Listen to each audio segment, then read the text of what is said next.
Hola, mi nombre es Samuel, pastor de Nova. Muchísimas gracias por darle clic a este video. En verdad agradezco a Dios la oportunidad de poder compartir este mensaje contigo. Antes de continuar el video, déjame recordarte de algo súper rápido.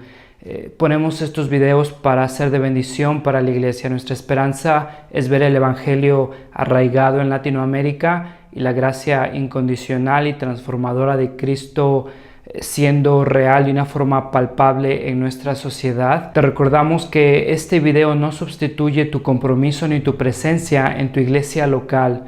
Creemos que el evangelio forma parte integral de la vida en comunidad y de hecho el evangelio se refleja viviendo en comunidad, y es ahí donde vemos que nos perdonamos unos a otros, nos animamos unos a otros, nos exhortamos unos a otros, nos amamos unos a otros. Entonces ponemos estos videos con la esperanza de seguir anunciando el evangelio, pero también recordándote, invitándote a formar parte de una iglesia. Si no tienes una iglesia local, te recomendamos recursos como Coalición por el Evangelio, Iglered, el directorio de Acts 29. Ahí hay iglesias cristocéntricas con sana doctrina, con predicación expositiva. Te animamos a formar parte de una iglesia, a comprometerte con una iglesia, a ser de bendición para tu liderazgo y para la iglesia local en la ciudad donde estés. Esperamos que esta predicación sea de bendición para tu vida. Anhelamos que el evangelio siga transformando nuestra cultura, nuestro país, Latinoamérica, y te invitamos a seguir orando con nosotros para que el evangelio de Cristo, su gracia, siga transformando nuestros corazones, siga transformando nuestras iglesias, sigamos plantando iglesias y el nombre de Cristo siga siendo atesorado, amado y proclamado. Muchísimas gracias por darnos la oportunidad de compartir este mensaje contigo. Esperamos que te sea de bendición y gloria a Dios. Buenas tardes. Tengo una tos que no se me quita, entonces si ven que me estoy ahogando, no se espanten. Tengo agua aquí, unas Halls también. Me quiero poner una, pero tengo miedo que se me vaya chueco y me muera. No es que no confíe en ustedes, amigos, pero mejor me espero. Nada más con el agua sale. Ya después, si no me la puedo calmar, me voy a echar una pastilla. Y si ven que me estoy ahogando, ayúdenme, amigos, confío en ustedes. Sale, bueno, ¿por qué no? Oramos y empezamos. Señor, te doy gracias, Padre, por este tiempo. Señor, provee lo que necesitamos este día. Sé tú lo que no somos. Padre, mueve nuestros corazones a acercarnos a ti humildemente, sin pretensiones, confesando la situación desesperada en la que estamos. Señor, que nos acerquemos a esta nueva ciudad, a esa ciudad gozosa que tú nos has prometido. Mi Dios, te ruego por este día que tu nombre sea exaltado, Padre, que tu Hijo sea atesorado, y que nuestros corazones sean una vez más reavivados, transformados por tu palabra. Señor, en Cristo Jesús, amén. Sale, entonces ya estamos terminando la serie de Hebreos. La semana que viene es la última prédica en Hebreos. Ahora estamos viendo que Cristo es mejor. Cristo es mejor que los ángeles, Cristo es mejor profeta, Cristo es mejor ángel. Y entonces a partir del capítulo 10, entonces nos están diciendo las consecuencias. ¿Se acuerdan que dijimos primero nos dan la doctrina? ¿Qué es lo que debemos de creer de Jesús? Y ya después ahorita nos están diciendo qué es cómo debemos de vivir en base a lo que se nos ha dicho de lo que es Jesús. Entonces, ¿se acuerdan ahí al principio del capítulo 12? El autor está diciendo, por lo tanto ¿qué? Por lo tanto que Cristo es mejor, por lo tanto que tenemos un sumo sacerdote, dice, por lo tanto corran la carrera, dice, entonces quítense de todo peso, especialmente el pecado que los asedia. Algo interesante es que ese peso no es explícitamente algo malo.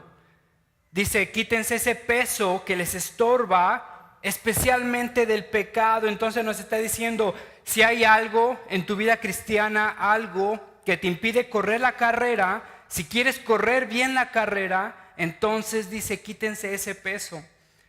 No sé, en tu vida cristiana, ¿qué es ese peso que está impidiendo tu carrera? No sé si es un lugar, una persona, un hábito, una práctica. Muchas veces decimos, bueno, es que cómo debemos de vivir la vida cristiana. Y entonces el autor de Hebreos nos está diciendo, bueno, corran la carrera, despójense del peso, especialmente del pecado que les asedia. Nos está diciendo que la carrera es difícil, que la carrera es ardua, que no nos desanimemos por la disciplina del Señor, porque se acuerdan la semana pasada, la disciplina del Señor produce paz y justicia. ¿Tienes paz en tu vida? ¿Anhelas por justicia?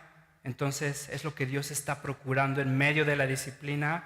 Si anhelas paz y justicia en tu vida, entonces no temas que Dios por medio de su disciplina está procurando esa paz y esa justicia en tu vida.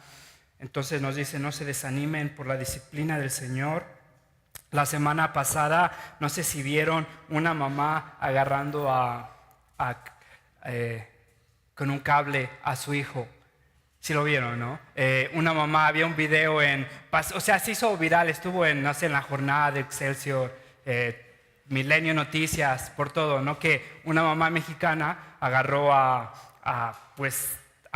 con un cable a su hijo tenía 19 años, tiene 19 años, y entonces el video es que la mamá le está pegando a su hijo porque su hijo le dice, eres una marrana.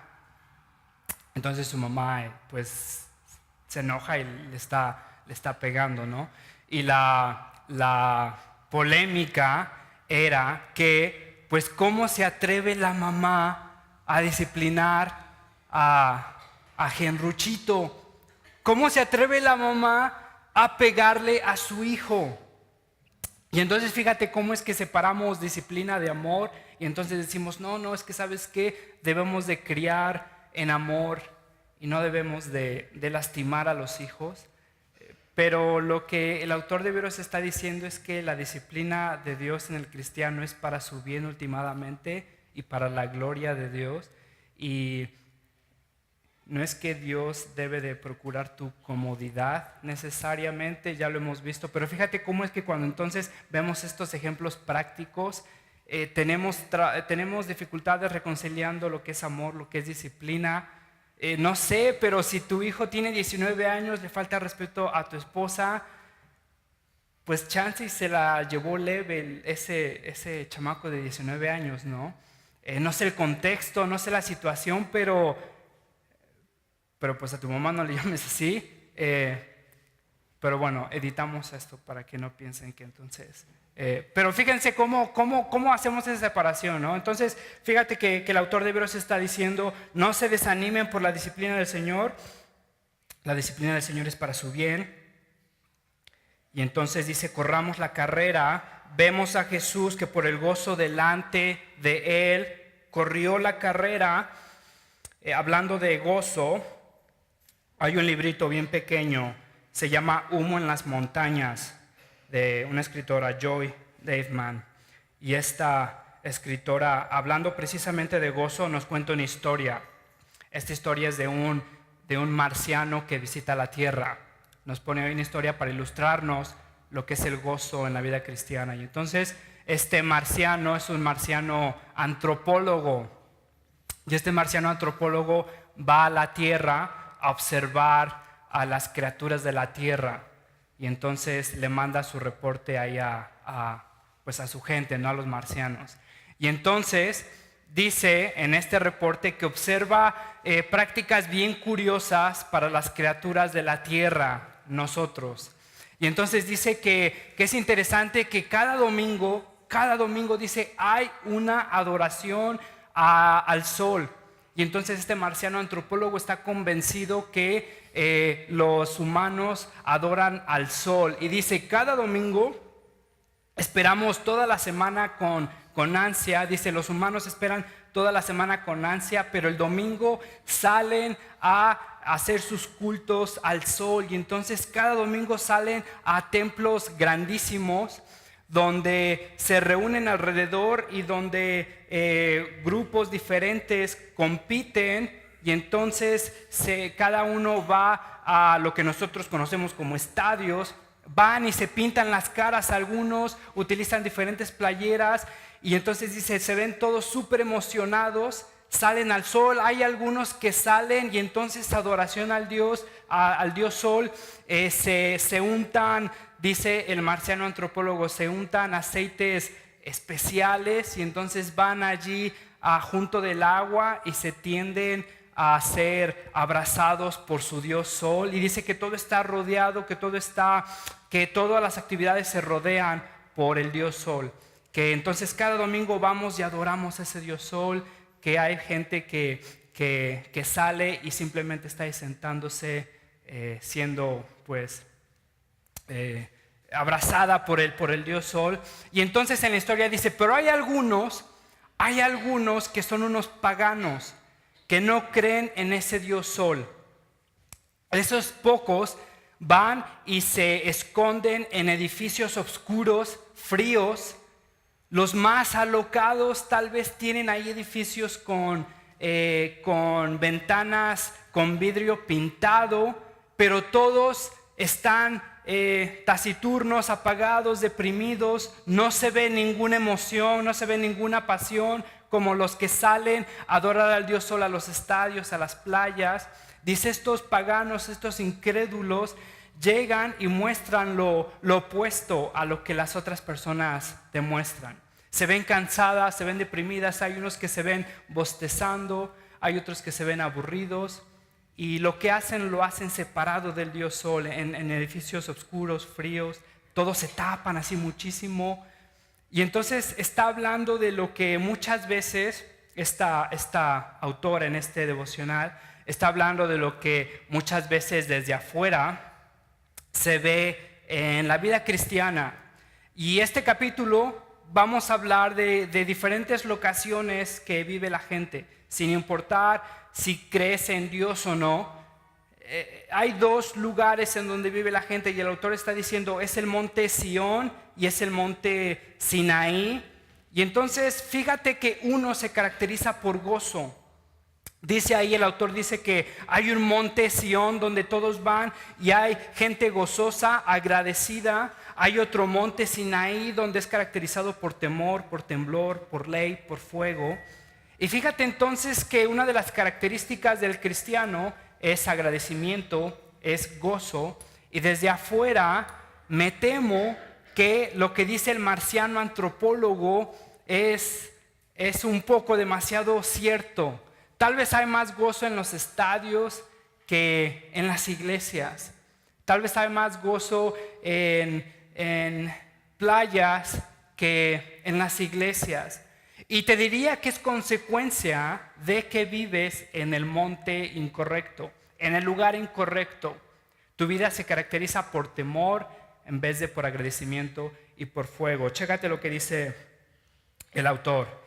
Fíjate ahí, primero vamos a ver, Sinaí está caracterizado por ingratitud, por desobediencia. Y entonces fíjate las palabras que aparecen del versículo 18 al 21. Vamos al versículo 18. Ustedes no se han acercado a una montaña que se puede tocar o que está ardiendo en fuego, ni a oscuridad, tinieblas y tormenta, ni a sonido de trompeta, ni a tal clamor de palabras que quienes lo oyeron suplicaron que no se les hablara más, porque no podían soportar esa orden. Será apedreado todo aquel que toque la montaña, aunque sea un animal. Tan terrible era ese espectáculo que Moisés dijo, estoy temblando de miedo. Y entonces está hablando del antiguo pacto, ¿se acuerdan? Cuando la gente se acercaba a Dios en base a la ley. Fíjate lo impersonal de las palabras que utiliza. Fuego, tinieblas, tormenta. No son personas, no es una relación, sino es más fuego, oscuridad, tinieblas, tormenta. El mensaje era, aléjate de aquí. No puedes acercarte a Dios como estás. Entonces cualquier persona que se acercaba era sentenciado a muerte. La gente que se trataba de acercar era en base a la ley. Está hablando del antiguo pacto. Y entonces fíjate que es caracterizado por temor, por obediencia, por una obediencia temerosa. El mensaje es aléjense. El objetivo era mostrar el pecado, mostrar lo imposible que era cumplir la ley. Ahora, ¿sabes por qué el autor está hablando de esto en este libro? Porque está animando a los creyentes a seguir corriendo, pero hay algunos creyentes que siguen viviendo en el monte Sinaí. En otras palabras, la gente aún se acerca, presentando su obediencia delante de Dios, esperando ser aceptados por Dios.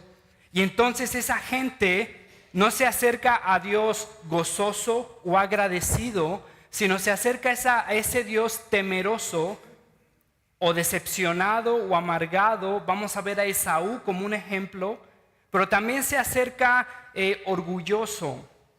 Uno de los síntomas de acercarte a Dios en base a la ley es que para hacerlo posible tienes que diluir lo que significa la santidad de Dios.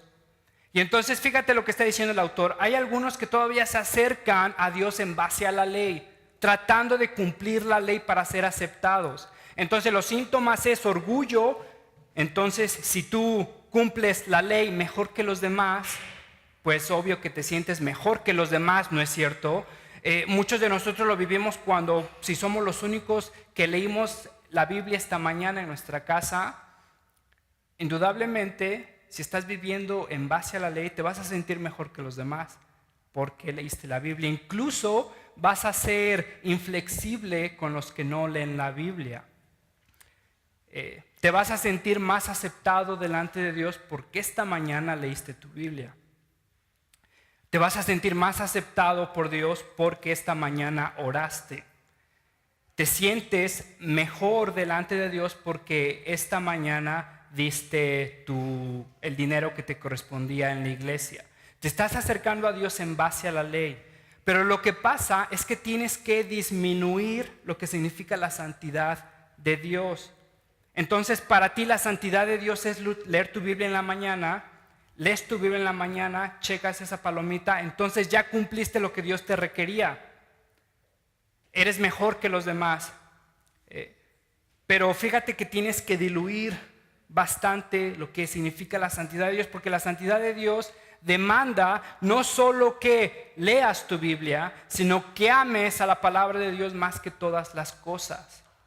Ahora, creo que muchos de nosotros hacemos como nuestra propia religión en base a lo que significa la santidad de Dios y acercarse a Dios si vivimos basados en un cumplimiento de la ley. Por ejemplo, hay denominaciones enteras, hay denominaciones que se juntan, que se forman especialmente tal vez por costumbres culturales o por convicciones, te diría, tal vez no bíblicas, sino por persuasiones. Pon tú que si tu convicción es que el cristiano no debe de tomar alcohol, entonces haz de cuenta que muchas veces haces de eso el estándar de lo que significa ser santo, ser maduro, ser un cristiano fuerte. Entonces para ti disminuyes tanto la santidad de Dios que si no tomas alcohol, y ponemos esto como ejemplo porque hay un montón de cosas que no son explícitas en cuanto a lo que Dios demanda, pero los hacemos como demandas culturales. Entonces pon tú que si tú no tomas alcohol, muchas veces si todavía te acercas a Dios en base a tu obediencia, ves menos a la gente que toma alcohol. Si pon tú que tú te vistes de cierta forma y te han enseñado tal vez que este es el estándar de santidad, indudablemente cuando ves a las personas que no se visten así, las ves como menos santas. Pero fíjate que estás diluyendo el estándar de santidad, porque el estándar de santidad no es tomar alcohol o no, o vestirte o no, es vivir perfectamente delante de Dios. Es ese fuego consumidor, es ese Dios soberano que demanda perfección absoluta. Pero lo que pasa es que para hacer una religión de forma posible, tienes que rebajar la santidad de Dios, tienes que diluirla, y entonces en tu teología piensas que estás cumpliendo con lo que Dios demanda. Una de las consecuencias es que produce orgullo. ¿Por qué? Porque te estás presentando delante de Dios en tu perspectiva, cumpliendo lo que Dios ha mandado. El día que no lees tu Biblia, te sientes tal vez como que Dios no te quiere, como que Dios está decepcionado de ti, tal vez te va a dar un mal aire. porque no leíste tu Biblia. Pero fíjate cómo estás presentando tu ley, tu obediencia en cuanto a la ley como un requisito para ser aceptado delante de Dios. Fíjate las características de este monte Sinaí. Es un Dios impersonal. Hay tinieblas, oscuridad, tormenta. El mensaje es: aléjate de aquí, no te puedes acercar. ¿Te sigues acercando a esa montaña? Si te sigues acercando a esa montaña, no puedes mostrar agradecimiento. Y entonces ponemos ahí una frase para que te ayude a entender este pasaje. El agradecido obedece, el ingrato rezonga. El agradecido obedece, el ingrato rezonga. Y haz de cuenta que cuando estás en el monte Sinaí, cuando estás viviendo en el antiguo pacto en base a la ley, ya sea que produzcas un legalismo, una obediencia que te aprueba delante de Dios, una obediencia sin amor, produce orgullo, pero no produce agradecimiento, porque no te sientes sinceramente, totalmente perdido delante de Dios con un estándar de santidad incapaz de ser cumplido, sino con pasos que debes de hacer para ser aceptado por Dios. Leo mi Biblia en las mañanas, la leí, oré, di mi propina o mi ofrenda, la di. Entonces, por supuesto que Dios me debe de aceptar. O sea, si hice todo lo que Dios me demandaba. Y entonces empezamos a ver a las demás personas como tal vez menos que nosotros, inferiores que nosotros. Fíjate, Paul Washer, te recomiendo que lo escuches. Fíjate, una cita de él. Para el fariseo, el ser juzgado de acuerdo a sus obras no le parece tan preocupante. ¿Por qué? Porque él sinceramente piensa que está cumpliendo con lo que se le requiere. Pero para el hombre que se conoce a sí mismo, el tan solo pensar en la posibilidad de ser juzgado de tal manera le es aterrador.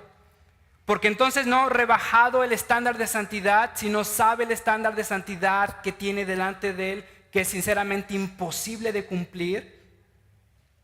Y entonces fíjate que el autor nos está diciendo: no se han acercado a una montaña, a una relación con Dios en base a la ley, en base a su obediencia, sino se han acercado a otro lugar. Otra de las cosas que produce esta relación con Dios en base a la ley, te diría que es un resentimiento, una apatía de lo que Dios es y lo que Dios nos ha dado.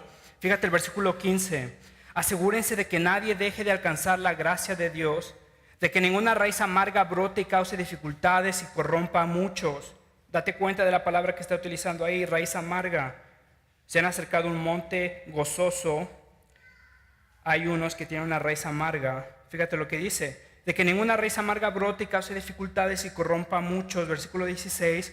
Y de que nadie sea inmoral ni profano como Esaú, quien por un solo plato de comida vendió sus derechos de hijo mayor. Después, como ya saben, cuando quiso heredar esa bendición, fue rechazado. No se le dio lugar para el arrepentimiento, aunque con lágrimas buscó la bendición. Esta persona no sabía lo que tenía. Esta persona ignoró lo que tenía. Fíjate lo que dice: una raíz amarga. Las palabras que pasan ahí es brota. Cuídense que una raíz amarga no brote.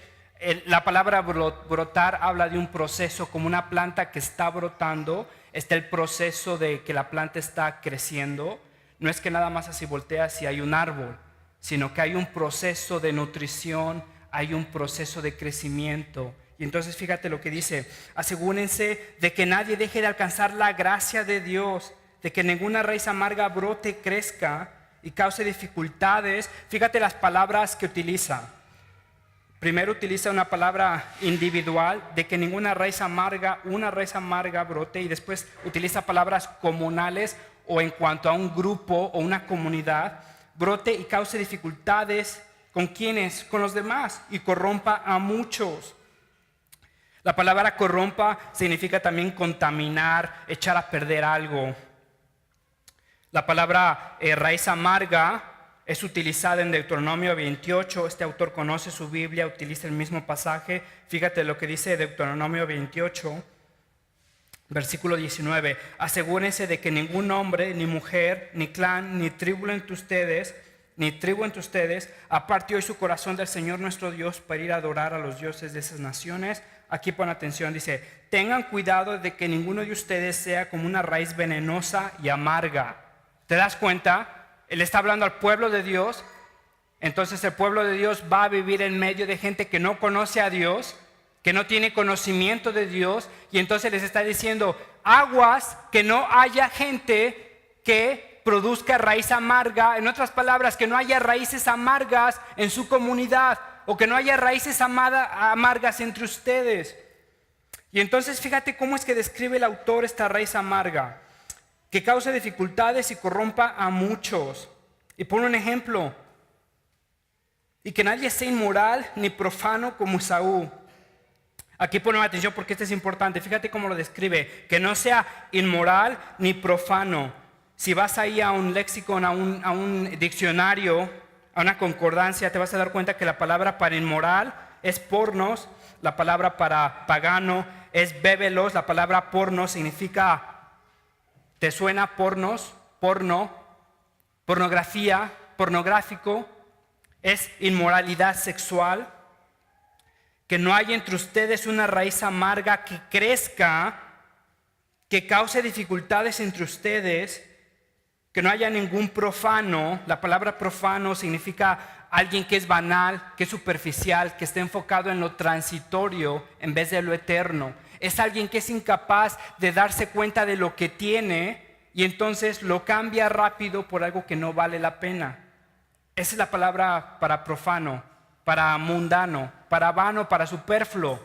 Si yo tengo, pon tú que una barra de oro, una persona superflua es incapaz de ver eso y entonces la cambia por un chicle, porque su procesamiento no sirve, no se da cuenta que la barra de oro vale más que el chicle. Y entonces esa es la idea de la palabra profano, de la palabra vano, de la palabra superfluo. Entonces fíjate lo que dice, asegúrense de que ningún hombre, ni una mujer, ni clan ni tribu entre ustedes aparte hoy su corazón del Señor. Ese es Deuteronomio. Después en Hebreos te dice de que nadie deje de alcanzar la gracia de Dios, de que ninguna raíz amarga brote y cause dificultades.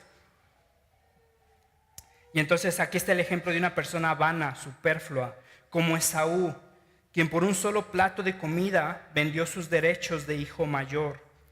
Ahora fíjate, estamos diciendo que el agradecido obedece y el ingrato rezonga o el ingrato no obedece, porque el agradecido sabe lo que tiene. Ahorita vamos a pasar a la nueva relación que un cristiano tiene con Dios, al nuevo pacto. Esa persona vive en agradecimiento porque sabe lo que tiene. La persona que no sabe lo que tiene, ya sea que vive en un legalismo, sintiéndose superior, rebajando lo que es la santidad de Dios, obviamente no agradecidamente, porque ¿cómo me voy a sentir agradecido si lo que me perdonó Dios no es tan malo?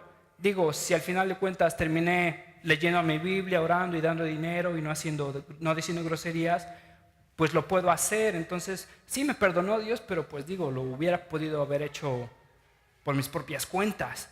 Entonces la persona no vive agradecida, ¿te das cuenta? Esa persona vive en su relación con Dios en base a un cumplimiento de instrucciones, de pasos. Y entonces fíjate lo que le pasa a Esaú. Esaú no se da cuenta lo que tiene. Es una raíz amarga, es una persona vana, es una persona superflua. ¿Te acuerdas ahí en Génesis? Abraham tiene a Isaac, Isaac tiene a Esaú y a Jacob. Y entonces Esaú y Jacob son personas totalmente diferentes. Jacob es más vive dentro de la casa, es más inteligente. Esaú es más, le gusta estar afuera, le gusta cazar, es más físico. Fíjate entonces que Esaú y Jacob son diferentes. Jacob engaña a Esaú, pero Esaú termina rechazando su primogenitura. ¿No te has puesto a pensar que desde la perspectiva humana, Esaú pudo haber sido el padre de las 12 tribus? Esaú pudo haber cambiado su destino radicalmente, pero fíjate lo que dice: en el momento de tentación es incapaz de reconocer lo que tiene y lo cambia por un plato de lentejas. Después dice el autor de Hebreos: cuidado, porque incluso ya con lágrimas trató de recoger, de reclamar su herencia, pero fue rechazado. no se le dio lugar para el arrepentimiento. ¿No te has puesto a pensar que muchos de nosotros podemos haber llegado a más? Cuando yo estaba leyendo este pasaje, en verdad me dio tristeza de la posibilidad de que he rechazado la misericordia de Dios en mi vida por preferir mi plan, por preferir lo que yo pensé que era mejor, y terminé aprendiendo por la misericordia de Dios, aprendiendo lo que es la disciplina, pero tal vez no donde Dios me quería en primer lugar. ¿Te has puesto a pensar que muchos de nosotros hemos perdido la oportunidad de ser de más bendición como lo hubiéramos podido hacer si hubiéramos confiado más en Dios? ¿Te has puesto a pensar que nuestras familias pudieron haber sido más de lo que son si hubiéramos podido confiar en Dios? Fíjate que Esaú demuestra a una persona que es incapaz de atesorar lo que tiene, una persona vana, superflua, una persona incapaz de dominar sus urgencias, una persona que es incapaz de decirle no a la tentación y sucumbe a lo que su cuerpo le dicta. ¿Has conocido este tipo de personas? Si va a pasar una muchacha guapa, es este tipo de personas que le es imposible no mirar y no faltarle al respeto. Si hay una oportunidad tal vez de desviar dinero, a esta persona le es imposible ser honesto. Si hay una oportunidad para engañar a alguien o no engañar a alguien, a esta persona le es imposible no hacerlo, porque esta persona cambia lo que tiene por un plato de lentejas. Fíjate que este Esaú rechaza lo que significa ser primogénito de Dios por un plato de lentejas. Y en el contexto está, ¿te acuerdas? El padre al hijo que ama disciplina. Está hablando de una relación de padre e hijo. La advertencia es: no rechacen la primogenitura por un plato de lentejas. No se desanimen en la carrera cristiana. Si eres cristiano, si te confiesas cristiano, entonces Dios te ha adoptado como su hijo. Dios te ha amado como su hijo. Eres primogénito. Y entonces te dice: no rechaces la primogenitura por un plato de lentejas. Y entonces fíjate la advertencia. Después, como ya saben, cuando quiso heredar esa bendición fue rechazado. No sabemos si Esaú ya después dejó de creer en Dios o no. No sabemos, no está hablando de eso. Esaú pudo haber tenido una relación con Dios padrísima después. Lo que está hablando es las consecuencias prácticas del pecado de Esaú. No te preocupes que Dios va a tratar con Jacob por engañarlo. Dios le va a dar una cucharada de su propio chocolate a Jacob, ahí con su suegro. Después va a renguear por el resto de su vida. No te preocupes, Dios cuida de los suyos. Jacob hizo mal en engañar a Esaú, pero Esaú fue quien rechazó la primogenitura de Dios. Entonces, en otras palabras, si ya te perdí, si eres cristiano, no asumas que tu pecado no va a tener consecuencias permanentes. No asumas que la gracia de Dios es pasiva en cuanto a solapar tu desobediencia. Va a llegar un momento que si sigues rechazando la primogenitura de Dios, Dios te puede hacer darte cuenta que lo que has hecho tiene daños irreparables, tal vez en tu matrimonio, tal vez en tu relación con tus hijos, tal vez en tu trabajo. Fíjate entonces que ya sea que tener una relación con Dios en base a cumplimiento de la ley, ya sea que produce orgullo, ya sea que produce legalismo, ya sea que produce un resentimiento, una apatía, el no apreciar lo que tengo delante de Dios.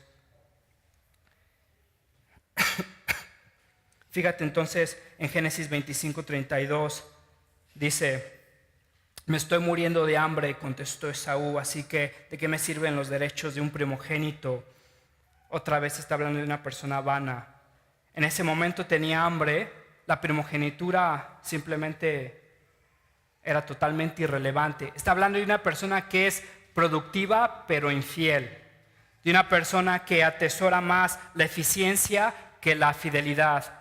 Una persona que en el momento de crisis atesora más su inteligencia que oración.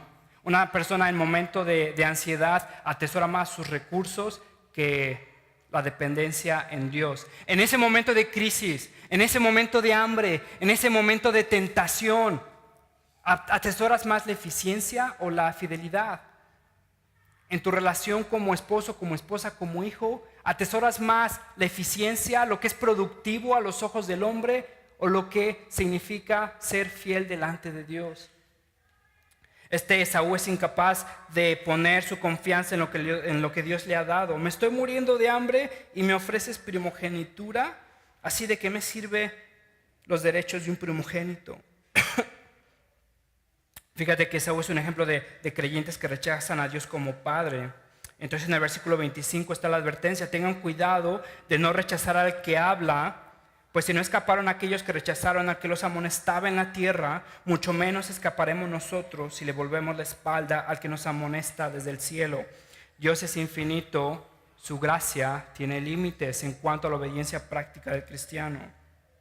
Entonces fíjate que hay personas que están en el monte Sinaí, hay personas que están en el monte Sión. Fíjate en el versículo 22, fíjate, dice: por el contrario, ustedes se han acercado al monte Sión, a la Jerusalén celestial. Date cuenta de los adjetivos que son más cercanos, hablan de una relación. La ciudad del Dios viviente. Se han acercado a millares y millares de ángeles, a una asamblea gozosa, a la iglesia de los primogénitos inscritos en el cielo. Se han acercado a Dios, el juez de todos, a los espíritus de los justos que han llegado a la perfección, a Jesús. Entonces habla de un Dios viviente, de un Dios personal. Ángeles, asamblea gozosa, primogénitos. Antes era fuego, oscuridad, tinieblas. Y entonces en ese contexto, fíjate lo que dice en el versículo 14: busquen la paz con todos y la santidad, sin la cual nadie verá al Señor. Busquen la paz con todos y la santidad. Aquella persona que tiene una relación correcta con Dios, te diría que solo es esa persona que puede tener paz con Dios. Si no tienes paz con Dios, no puedes tener paz con los demás. Busquen la paz con todos, incluso los que te ofenden. ¿Te das cuenta? No dice: busquen la paz con todos los que están de acuerdo contigo. Busquen la paz con todos los que te tratan bien. Busquen la paz con todos los que no te molestan. ¿Te das cuenta? Dice: busca la paz con todos y la santidad, sin la cual nadie verá al Señor. La palabra para busquen, fíjate, en la Reina Valera 60 dice: miren bien. En la versión Dios habla hoy, procuren. En la traducción actual, traten de vivir. La palabra habla más de tratar de vivir o de mirar. Literalmente se usa cuando una presa está persiguiendo cuando un animal de presa, cuando un cazador está persiguiendo a su presa. Entonces es esa palabra que se utiliza. Literalmente significa perseguir desesperadamente. Entonces, si has visto, por ejemplo, a un zorro persiguiendo a un conejo, no estás viendo que el zorro como que está medio tratando de perseguirlo, a ver si lo persigue, sino que el zorro está corriendo como si su vida dependiera de eso. Y es la palabra que se utiliza aquí. Entonces fíjate lo que dice: busquen la paz con todos, persigan desesperadamente la paz con todos. Los que tienen una relación con Dios genuina pueden buscar la paz con los demás. Puedes ir de viajes, puedes tener dinero, puedes estar a dieta, puedes tener dinero en tu banco, puedes tener un trabajo padrísimo, pero te aseguro de algo: eso no te va a dar paz. Eso no te va a dar paz. Los que tienen una relación con Dios pueden tener paz. Los que tienen paz con Dios pueden tener paz con los demás. Fíjate lo que dice: paz y santidad, sin los cuales nadie verá al Señor. Algo interesante es que dice: sin la cual nadie verá al Señor. Si quieres, vea ese versículo conmigo. Busquen la paz y la santidad, sin la cual. ¿Te das cuenta que dice sin la cual? Está hablando de, ¿sabes? Gramática de español, plural y singular. No dice sin las cuales, está diciendo sin la cual. O sea, está haciendo un grupo que es santidad y paz como uno solo, como si vinieran en unidad. O sea que santidad y paz es indivisible. No puedes tener paz si no tienes santidad. No puedes tener santidad si no puedes tener paz. ¿Tienes paz en tu vida? ¿Tienes paz en tu matrimonio? ¿Tienes paz en tu trabajo?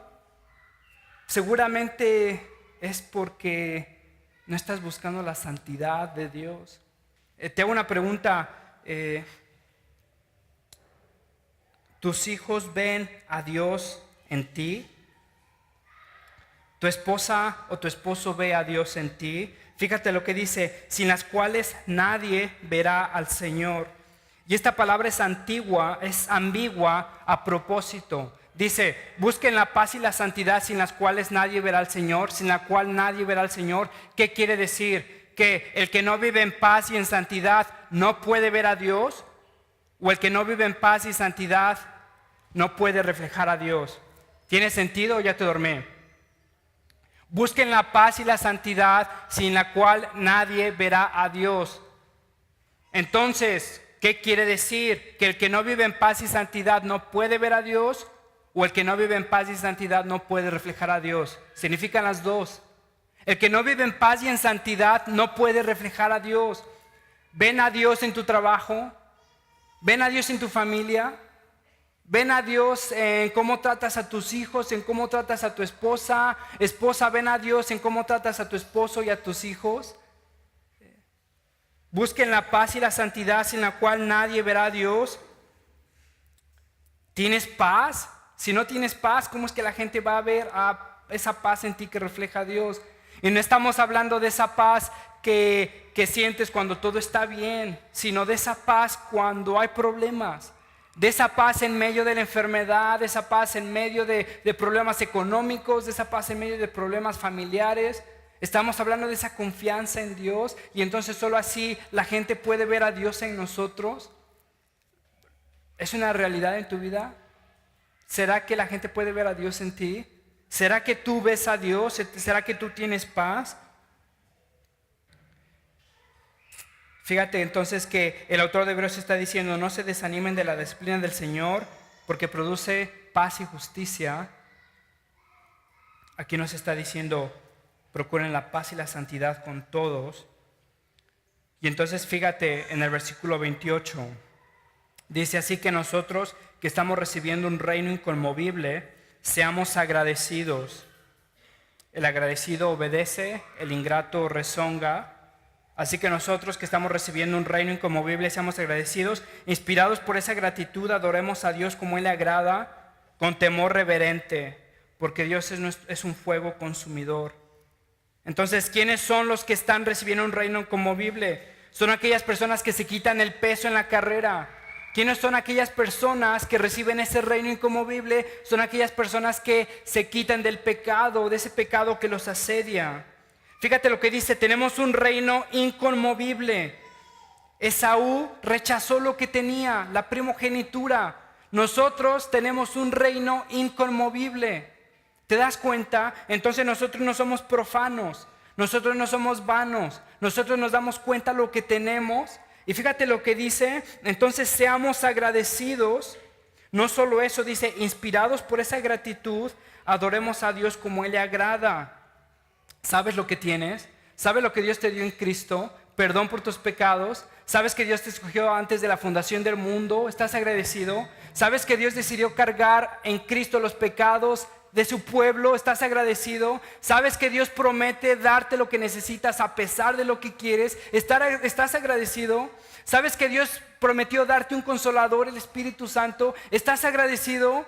¿Sabes que Dios prometió cuidar de ti más que de los lirios del campo? ¿Estás agradecido? Si no sabes lo que tienes, ¿cómo vas a estar agradecido? Y si no estás agradecido, ¿cómo vas a obedecer? El problema de muchos de nosotros es que no sabemos lo que tenemos y nuestra obediencia son intentos mediocres de cumplir lo que pensamos que Dios nos ha requerido. Entonces no tomamos, nos vestimos así, no hacemos esto, somos mejores que las demás personas porque nos merecemos el perdón de Dios. No puedes estar más alejado de Dios en ese entonces. Dios te ha dado perdón incondicional, gracia absoluta a pesar de ti y para su gloria. Sabes lo que tienes, estás agradecido. El agradecido obedece, el ingrato rezonga. Esaú es una raíz amarga que es incapaz de saber lo que tiene. Cambia su herencia por un plato de lentejas. Nosotros, si no sabemos lo que tenemos, somos capaces de cambiar nuestra relación con Dios por un novio, somos capaces de cambiar nuestra relación con Dios por un trabajo, somos capaces de cambiar nuestra relación con Dios por una mejor situación, que pensamos, que creemos que eso nos va a dar paz. Ven a Dios en ti, tienes paz, tienes santidad en tu vida. Fíjate lo que dice R.C. Sproul: Dios no quiere que nos sintamos agradecidos con Él. Esto es bien importante. Pon atención, Dios no quiere que nos sintamos agradecidos con Él. Dios quiere que mostremos agradecimiento con nuestras vidas. ¿Te das cuenta de la diferencia? Dios no quiere que tengas ese sentimientito de agradecimiento que es incapaz de moverte absolutamente nada. Dios quiere que vivas en agradecimiento. Si estás agradecido porque Dios te ha dado un reino inconmovible, entonces fíjate lo que dice el autor de Hebreos: seamos agradecidos, inspirados por esa gratitud, adoremos a Dios como Él le agrada, con temor reverente, con esa gratitud que nos mueve. Nos damos cuenta que nos dio lo que jamás nosotros pudimos conseguir por nuestros propios medios. Estábamos desesperadamente perdidos, estábamos en angustia, estábamos en desesperación, estábamos agobiados por nuestros pecados. Dios decide culpar a su Hijo, Dios decide amarnos, Dios decide transformarnos. Sabes lo que tienes, estás agradecido.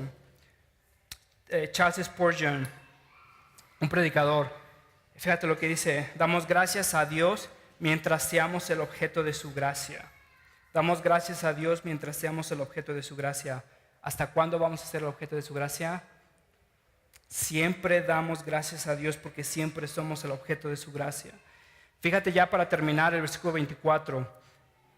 Nos hemos acercado a Jesús, el mediador de un nuevo pacto, y a la sangre rociada que habla con más fuerza que la de Abel.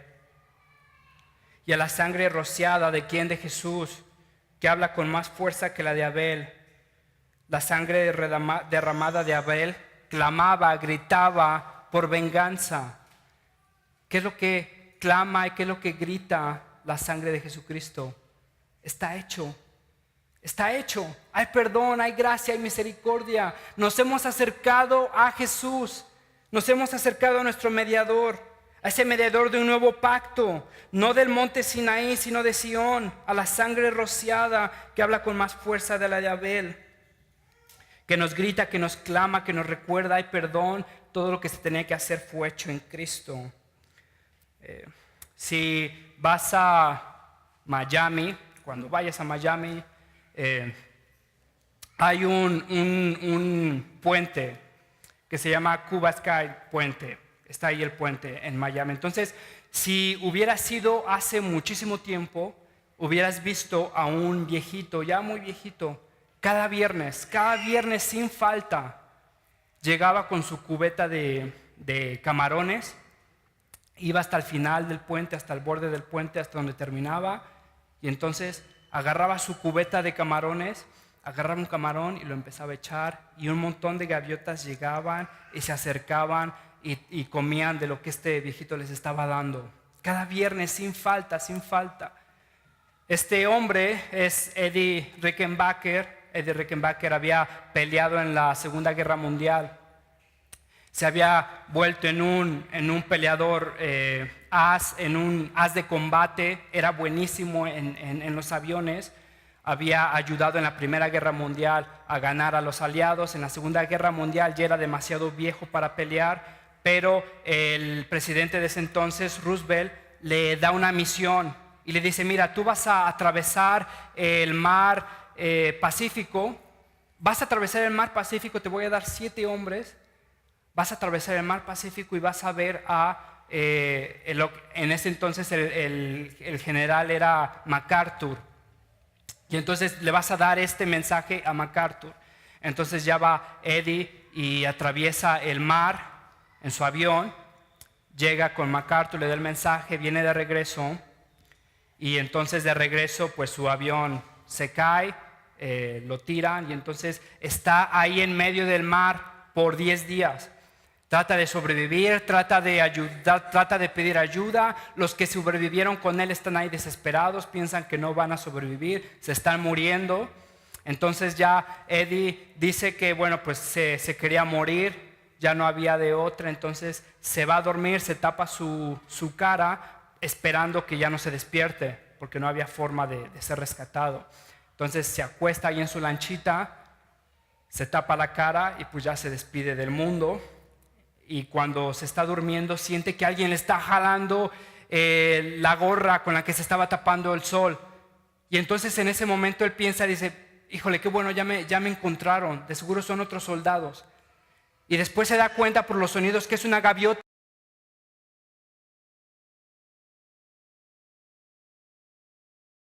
Su gorra, y se da cuenta y dice, bueno, no todo está perdido, porque si llego a agarrar esa gaviota, podemos comérnosla y podemos sobrevivir pues otros días más esperando que la gente venga. Entonces, en un momento de desesperación, agarra la gaviota, la estrangula, la despluma y se la come cruda. Junto con su equipo se la come cruda, y entonces la destripan y agarran las tripas para pescar, y eso los ayuda a estar ahí otro mes en lo que encuentran ayuda.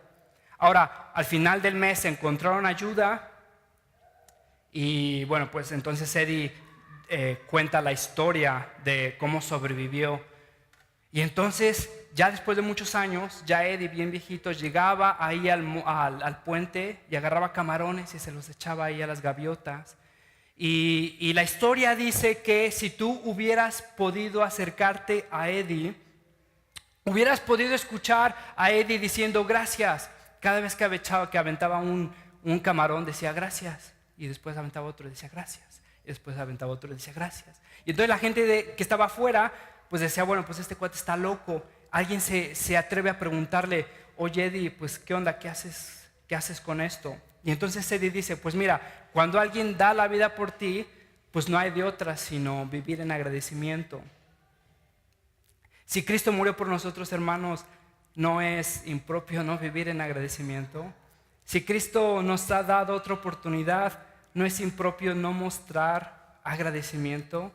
Si Cristo nos ha dado lo que nosotros jamás pudimos conseguir, ¿seremos ingratos? ¿Seguiremos acercándonos a Dios por nuestra obediencia mediocre? ¿O acerquémonos a Dios sabiendo que tenemos un mejor sacerdote, una asamblea gozosa? Tenemos a Cristo, que su sangre grita mejor que la de Abel. Déjame terminar con este himno. Cristo, al contemplarte sobre la cruz morir y por mis pecados la maldición sufrir, muéveme tu gracia a la adoración y a seguirte siempre con fiel devoción. Veo tus heridas, pienso en tu dolor, miro anonadado cuán grande fue tu amor. Y mi ser pregunta, ¿qué podré yo dar al que en un madero muere en mi lugar? Sé que tú llevaste toda mi maldición y que así lograste mi justificación. Soy por eso tuyo por la eternidad, tuyo es mi cuerpo, tuya es mi voluntad. Así que nosotros que estamos recibiendo un reino inconmovible, seamos agradecidos, inspirados por esa gratitud, adoremos a Dios como Él le agrada. Señor, te damos gracias, Padre, por ese reino inconmovible que nos has dado, por esas promesas duraderas que tenemos en Cristo. Señor, guarda nuestro corazón de ser profano, guarda nuestro corazón de ser inmoral, de atesorar lo temporal, olvidarnos de lo eterno. Mi Dios, te ruego por un milagro en nuestros corazones. Padre, te ruego que destruyas nuestra incredulidad, Señor, que Cristo sea más glorioso que los placeres de inmoralidad sexual, de inmoralidad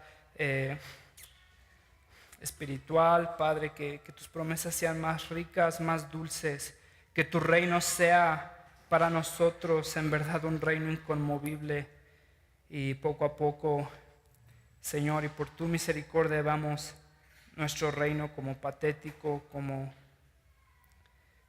Señor, como algo que es sin comparación a lo que tú nos das. Padre, te ruego por esta iglesia, muévenos a un agradecimiento genuino, Padre, a amarte, a adorarte, a seguirte verdaderamente en Cristo Jesús.